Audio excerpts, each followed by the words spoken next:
Several years ago, 몇 년 Sister 전 Nat 네트레스 자매와 저는 아이다호로 이사해서 새로운 사업을 시작했습니다.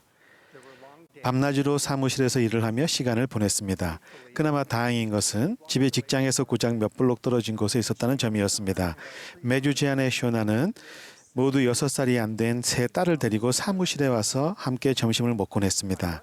그러던 어느 날 저는 가족과의 점심 식사를 마치고 직장으로 돌아왔고 쇼나는 어린 세 딸과 함께 집으로 향했습니다. 그날 오후 늦게 저는 5살짜리 딸 미셸이 쪽지에 개인적인 메시지를 제 사무실 전화기에 눕혀놓았다는 것을 알아차렸습니다. 쪽지에는 이런 말이 간단하게 적혀 있었습니다. 아빠, 저를 사랑해 주는 걸 잊지 마세요. 사랑하는 미셸 올림. 그것은 젊은 아버지에게 가장 중요한 것을 일깨워주는 강력한 쪽지였습니다. 형제 자매 여러분, 저는 하나님 아버지께서 항상 우리를 기억하시며 우리를 완벽하게 사랑하신다는 것을 간증드립니다. 제 질문은 이렇습니다. 우리는 그분을 기억합니까? 우리는 그분을 사랑합니까? 몇 년 전에 저는 한 지역의 교회 지도자로 봉사했습니다. 청남 중에 댄이라는 청남은 모든 면에서 뛰어났습니다. 그는 순종적이고 친절하며 선하고 마음씨가 너그러웠습니다. 그러나 고등학교를 졸업한 후에는 거친 무리와 어울리기 시작했습니다. 그는 마약에 특히 필로폰에 손을 대며 중독과 파멸의 수렁으로 빠져들게 되었습니다. 얼마 지나지 않아 그는 모습이 완전히 달라져서 거의 알아볼 수 없을 지경이 되었습니다. 가장 눈에 띄는 변화는 데니의 눈이었습니다. 눈빛이 어두워진 것입니다. 저는 몇 번이나 그에게 손을 내밀었지만 소용이 없었습니다. 데니는 관심을 보이지 않았습니다.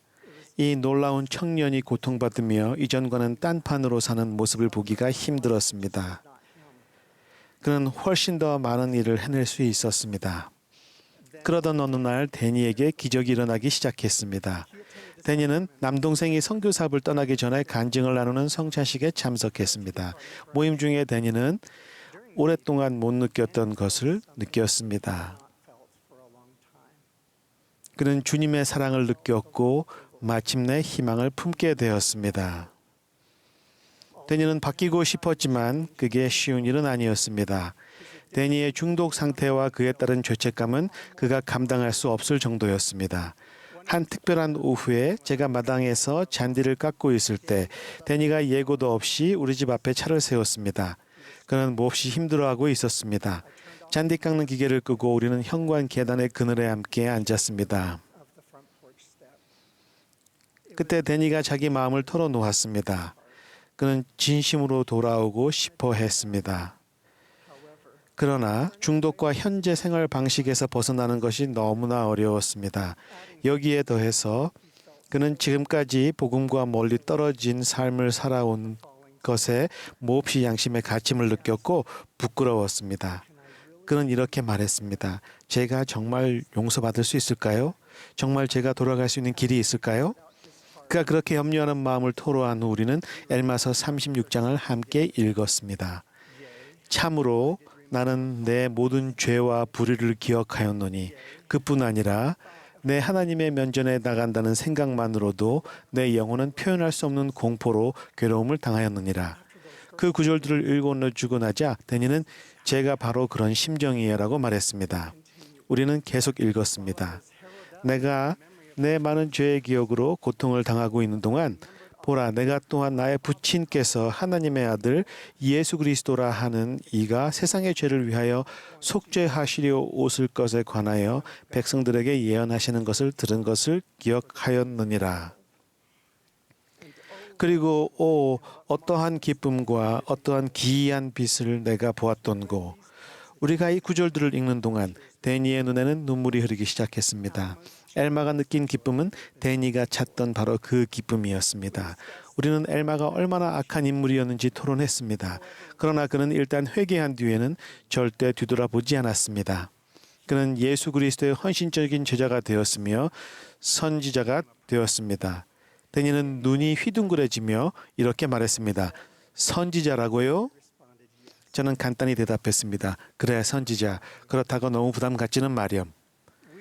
우리는 데니의 죄가 얼마나 얄마가 지은 죄의 수준까지 이르지는 않았지만 예수 그리스도의 무한한 속죄 안에서 그리고 그 속죄를 통해 완전하고 완벽한 용서라는 동일한 약속이 이 모든 사람에게 주어졌음에 관해 이야기했습니다. 데니는 이제 이해하게 되었습니다. 자신이 무엇을 해야 하는지 알게 된 것입니다. 데니는 주님을 신뢰하고 자신을 용서하며 회개의 여정을 시작해야 했습니다. 데니의 마음에 일어난 크나큰 변화는 기적이나 다름없었습니다. 시간이 지나면서 데니의 안색이 변했고 눈빛도 다시 밝아졌습니다. 그는 성전에 가기에 합당한 사람이 되었습니다. 그는 돌아왔습니다. 몇 달 후 저는 데니에게 전임 선교사로 봉사하기 위해 지원서를 제출하고 싶은지 물었습니다. 그가 보여준 반응에 저는 충격을 받았고 경외감까지 느꼈습니다. 그는 이렇게 말했습니다. 선교사로 봉사하고 싶지만 제가 어디서 무슨 짓을 했는지 아시잖아요. 전 제가 봉사할 자격이 없다고 생각해요. 저는 이렇게 대답했습니다. 내가 오를지도 몰라. 하지만 신청하지 못할 것도 없단다.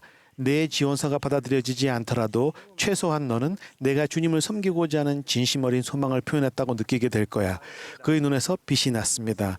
그는 이 제안에 감격했습니다. 데니는 선교사업 지원서의 거의 승산이 없는 일이라고 생각했지만 그래도 그것은 기꺼이 시도해 보니라고 기여했습니다.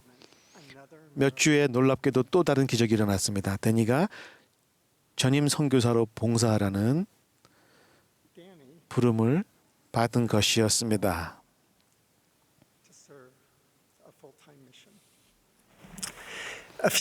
데니가 선교 임지에 도착한 지 몇 달 후 저는 전화를 한 통 받았습니다. 데니의 선교부 회장님은 다짜고짜 이렇게 말했습니다. 이 젊은이는 도대체 왜 이럴까요? 그는 제가 본 선교사 중 가장 놀라운 선교사입니다.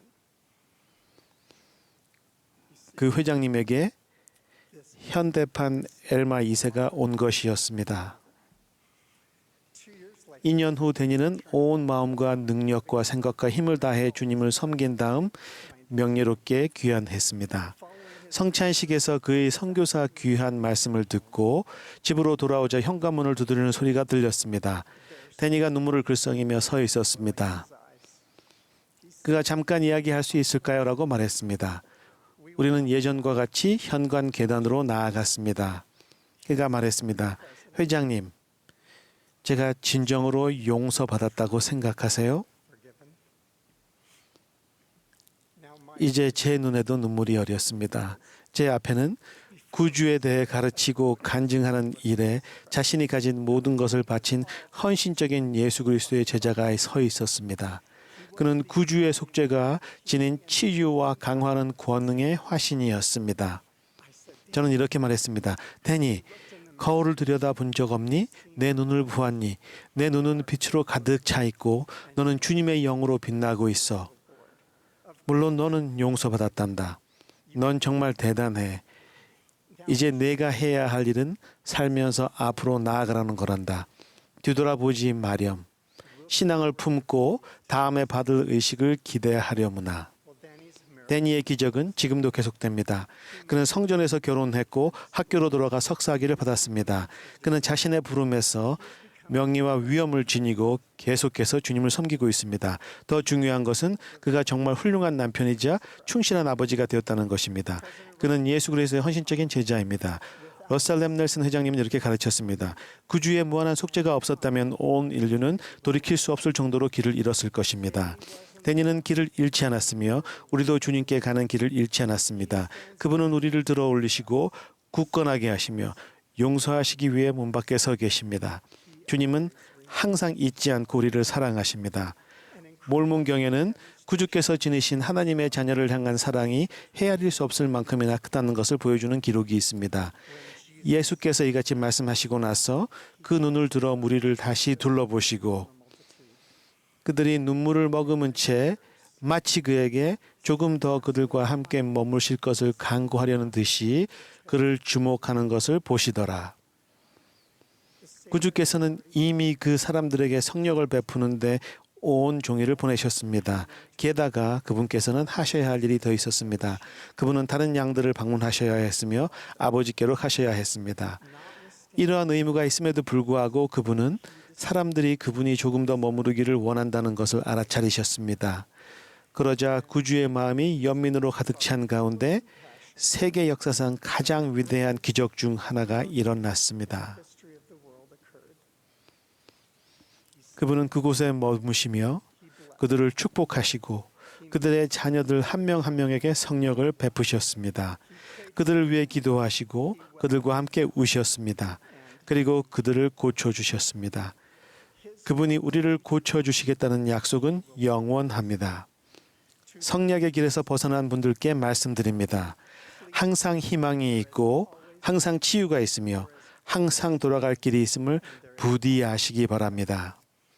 그분의 영원한 희망의 메시지는 험난한 세상에 사는 모든 사람을 위한 치유의 향유입니다. 구주께서는 이렇게 말씀하셨습니다. 내가 곧 길이요 진리요 생명이니라. 형제자매 여러분, 주님을 찾고 사랑하고 기억하기를 잊지 맙시다. 저는 하나님이 살아계시고 우리를 사랑하신다는 사실을 간증드립니다. 저는 또한 예수 그리스도께서는 세상의 구주이시며 구속주이심을 간증드립니다. 그분은 위대한 치유자이십니다. 저는 구속주께서 살아계심을 알고 있습니다. 예수 그리스도 이름으로 말씀드립니다. 아멘.